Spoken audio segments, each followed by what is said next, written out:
uno, dos, tres, and cuatros.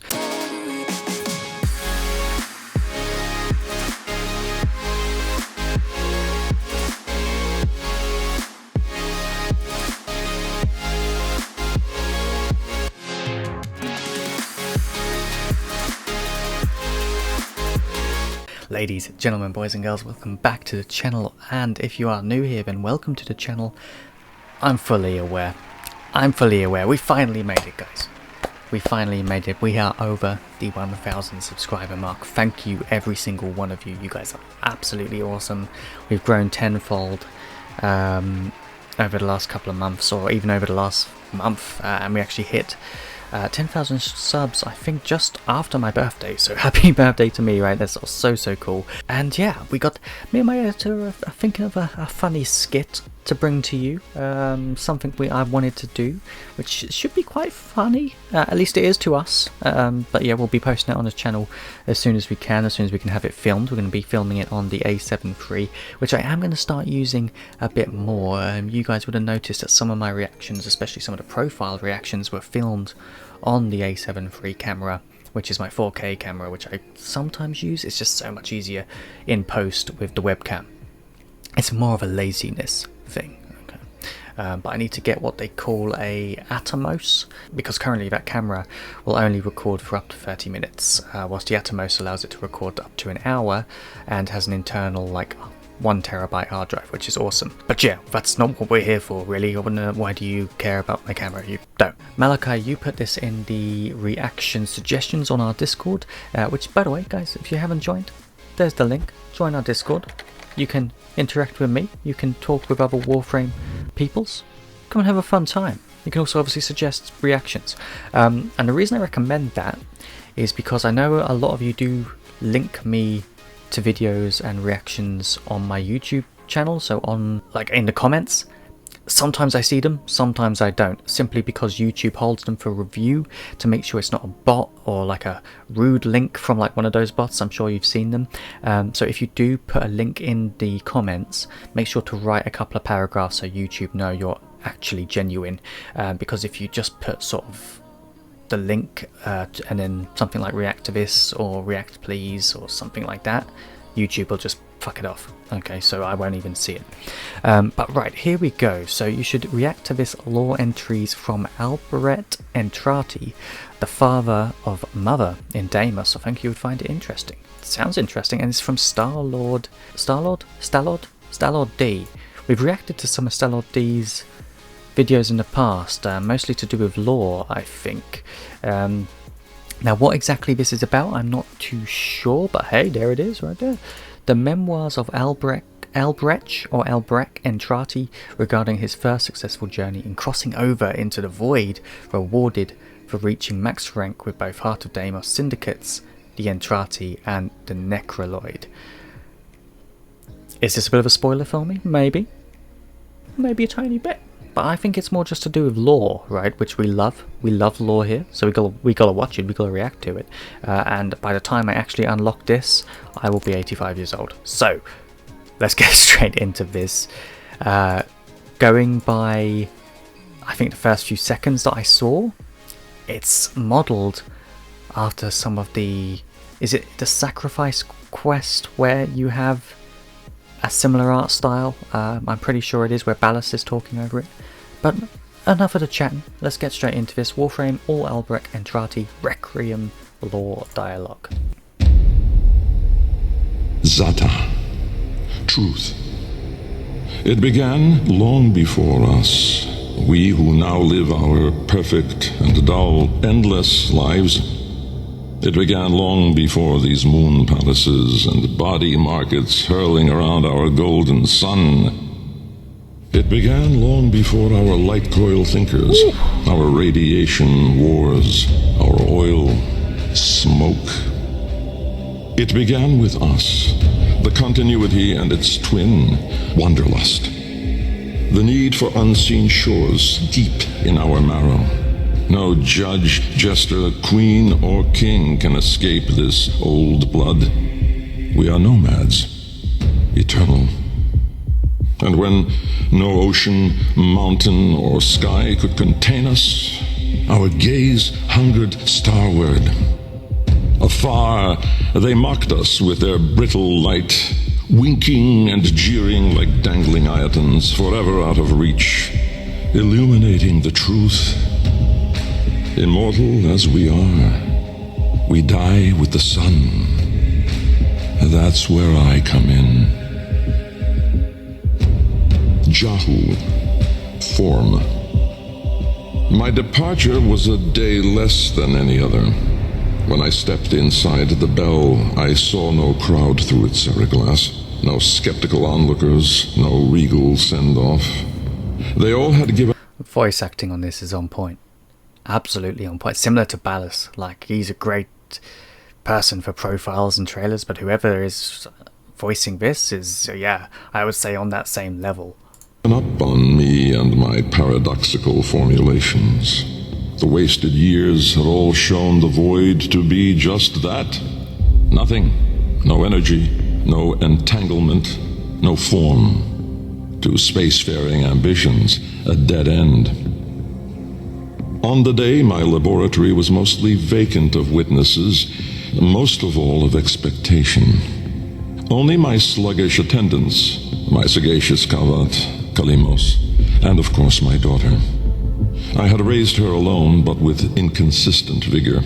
In those eyes, her mother's, I did see a terrible reflection of a man that did not exist. A brave and principled man about to make history. In truth, he was a void himself, an outcast, a joke, a nothing. Driven by my humiliation, failure had made me bitter and reckless. I would dive into the depths myself to prove them all wrong. He's not talking about the man in the wall, is he? I gave the signal. My daughter grasped the lever. Deimos then belted out a desperate, rasping growl. But it was too late. Vorm, order. The calipers yawed open the wall between worlds, stretching there a black trapezoidal gap. A door, a mouth. It yawned in the light of the room, splintering it to mesmerizing, unearthly hues. And I, inside the bell, dropping obliquely toward it from my gallows, mass and time rippled as a sudden vortex jawed before me. My head was vapor, my feet lodestone. The bell around me flexed like a rat paralyzed in a winding, gulping snake. I faltered in the awe of it, stumbling against the seroglass, and with that shifted the bell's path through the wall. It grazed the caliper membrane, the edge of the door. No worldly edge was as thin, as sharp as could split even light. As the bell faintly grazed it, the seroglass was all at once rendered like strips of flesh by Dax's blade. My enclosure was beheaded in an instant, but still I fell, sideways, into the void. Fast chaos. Death was on me, I was certain. I was face down, eyes clenched, my heart pulsing the last of its seconds, and my lungs burning the last of its air. A sudden nostalgia gripped me. I grasped desperately for memory of a storm just past, the fumbling pitch of a child's song. Yet all these thoughts seemed to steal away from my mind like smoke through a vent. I would die empty.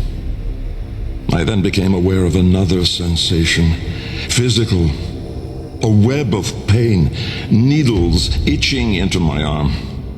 At once I realized I was alive.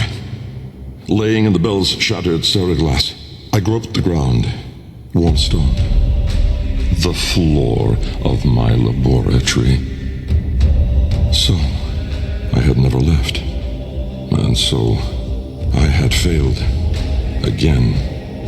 I heard a crunch alongside me. Someone stepping through the shattered glass.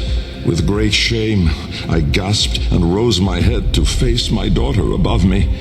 But as I opened my eyes, it wasn't her. It was me. Riss. Light. The senselessness of it. The paradoxic, the vague, I'm not sure exactly what's happening. So they were on a ship and then saw void space, but did something happen on the ship that caused Dax to attack?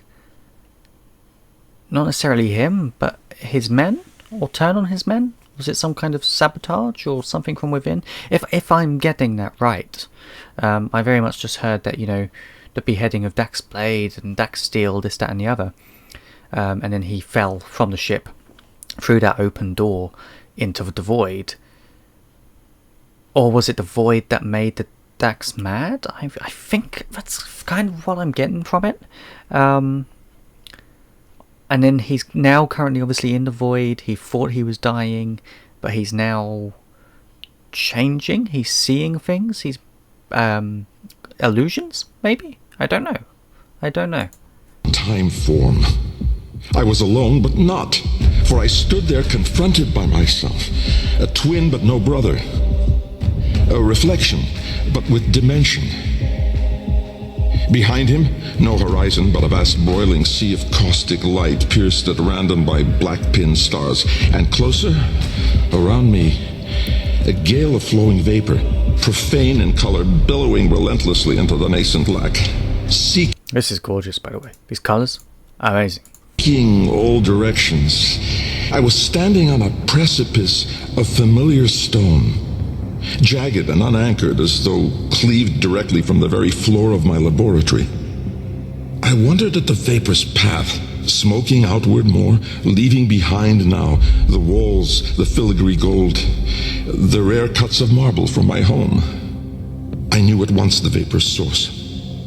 I turned away, back toward the wall, the trapezoid I had yawed into it. Vapor erupted inward at the gap, but not just from there. For as I rolled my eyes back, I saw the same. A great steam of scintillation smoking out from my skull. Dumb in awe, I faced toward my chimerical twin. He spoke. Kra, time.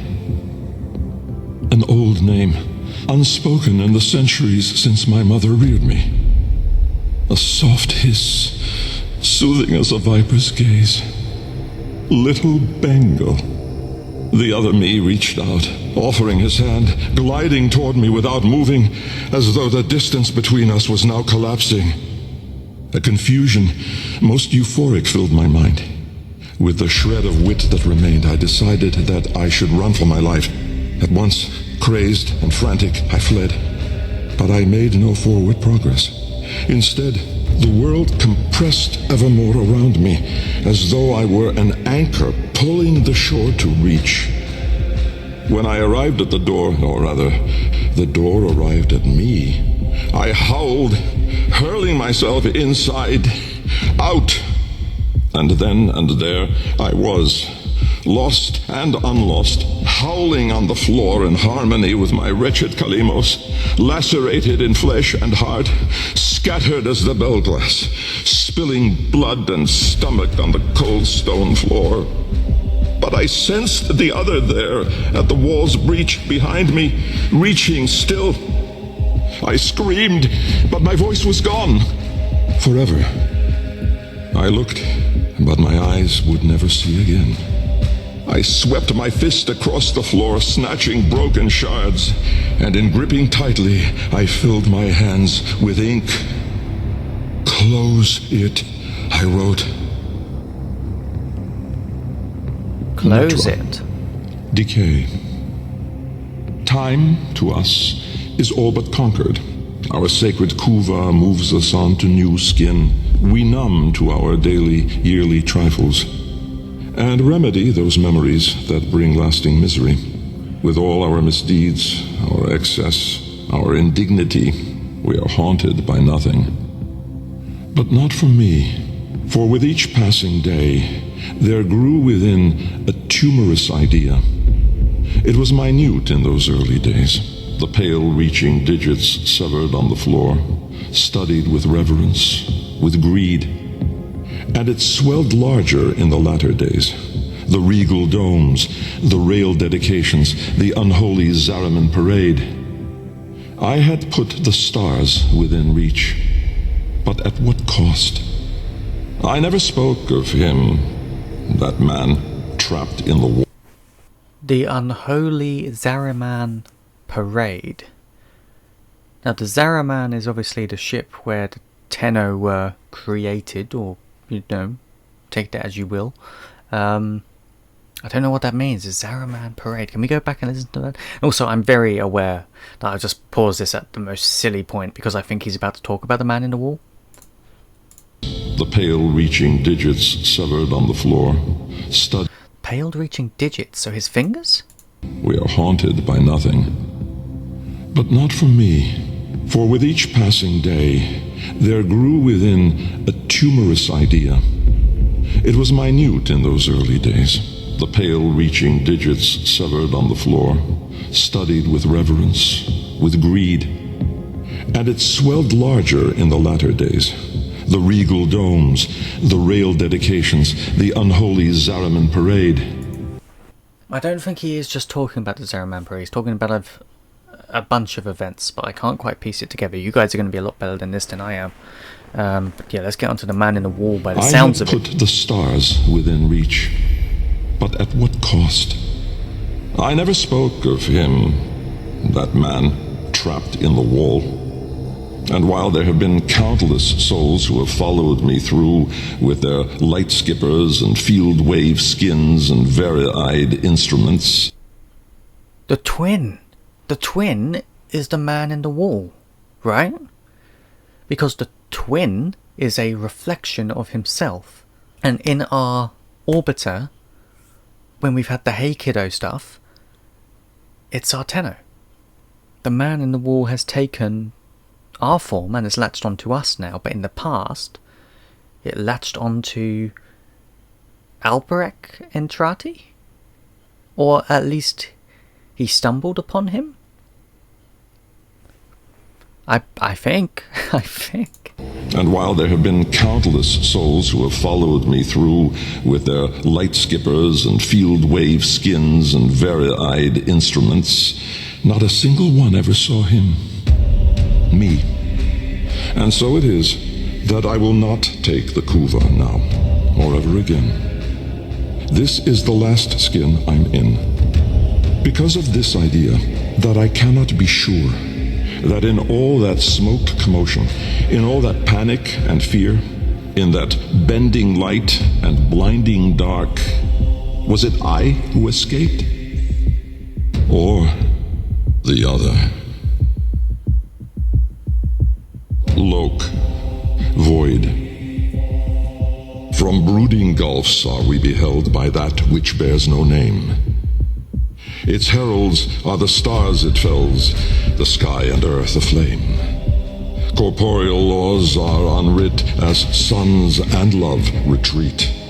To cosmic madness, laws submit, though stalwart minds entreat. In luminous space, blackened stars they gaze, accuse, deny. Roiling, moaning, this realm of ours in madness lost shall die. Carrion hordes trill their profane accord with eldritch plans. To cosmic forms from tangent planes, we end as we began.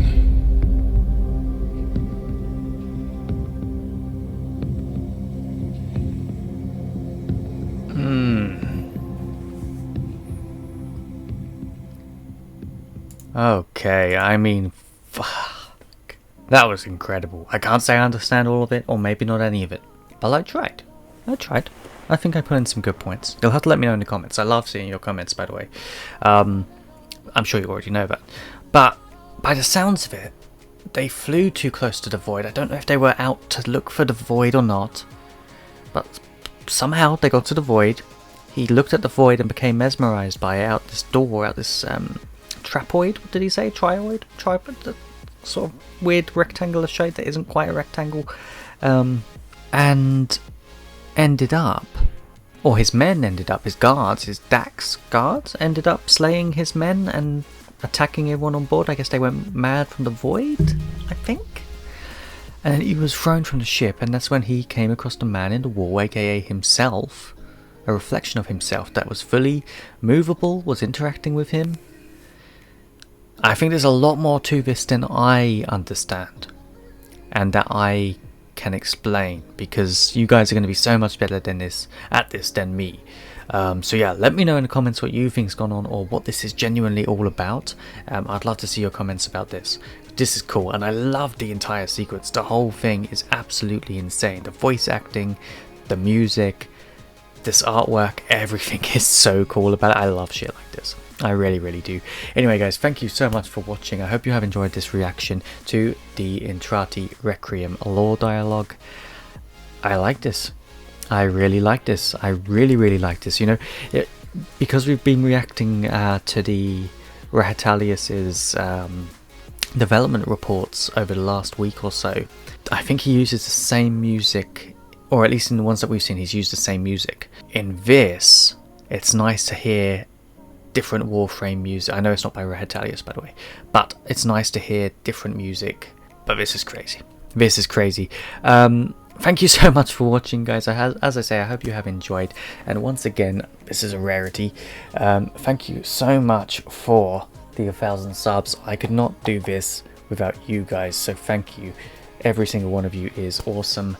And yeah, let's just keep going. I haven't got another number. I haven't got another target.